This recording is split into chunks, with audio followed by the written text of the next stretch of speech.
అయితే హిందూ ధర్మం గురించి గర్వంగా ఏదైనా చెప్పండి.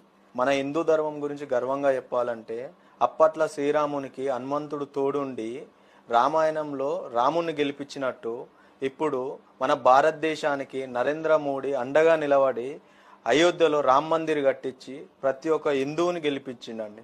అది మాత్రం గర్వంగా చెప్పగలుగుతా. జై శ్రీరామ్. జై శ్రీరామ్.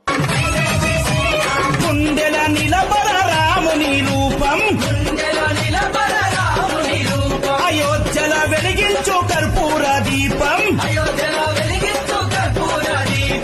అయితే మన హిందూ సనాతన ధర్మం జోలికొస్తే ఎట్లుంటది అనేది ప్రతి ఒక్కరికి తెలవాలి భయ్. మనం ఓపికతో ఉంటే ఎంత మంచిగా ఉంటామో అదే ఓపికని పక్కకు పెడితే ఛత్రపతి శివాజీ మహారాజ్ లేక తల్వార్ తీసి తలలు నరకనిగ్గిట వెనకాడమని ప్రతి ఒక్కరికి తెలిసేలా చేయాలి. మన జోలికి మన మతం జోలికి కూడా నొచ్చిననుకో బాంచత్ ఎట్లయితే గట్లా చూసుకుందాం రా అనే తీరుండాలి. జై శ్రీరామ్.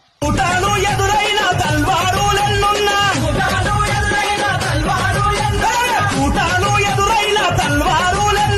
దోషంతో రొమ్ము విరిసి ముందు నడవరా. మన హిందూ సనాతన ధర్మం జోలి ఎమ్రా బేటే మాకు దమ్కిలిస్తున్నావా? హనుమంతుని భక్తితో పెరిగిన బజరంగ్ దళ్ పులిబిడ్డలం రా. నీవు కాదు కదా, నీ కాందాన్ని మొత్తం వచ్చినా ఏం చేయలేదు అంటున్నా.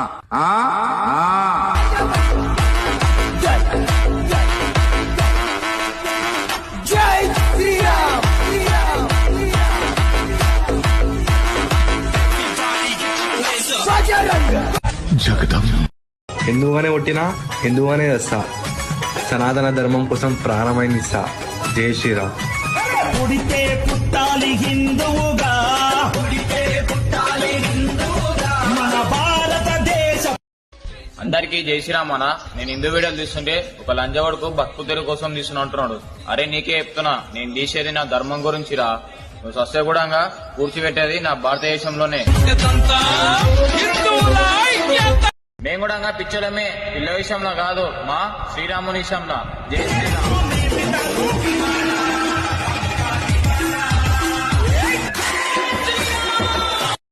అయితే హిందూ ధర్మం గురించి గర్వంగా ఏదైనా చెప్పండి.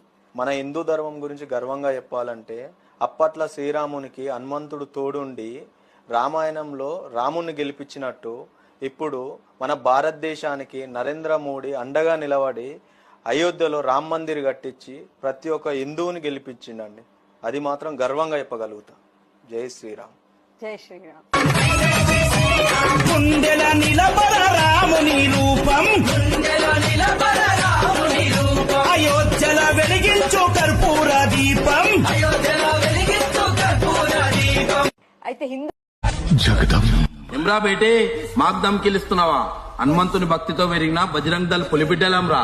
నీవు కాదు కదా, నీ కాందాన్ని మొత్తం వచ్చినా ఏం చేయలేదు అంటున్నా.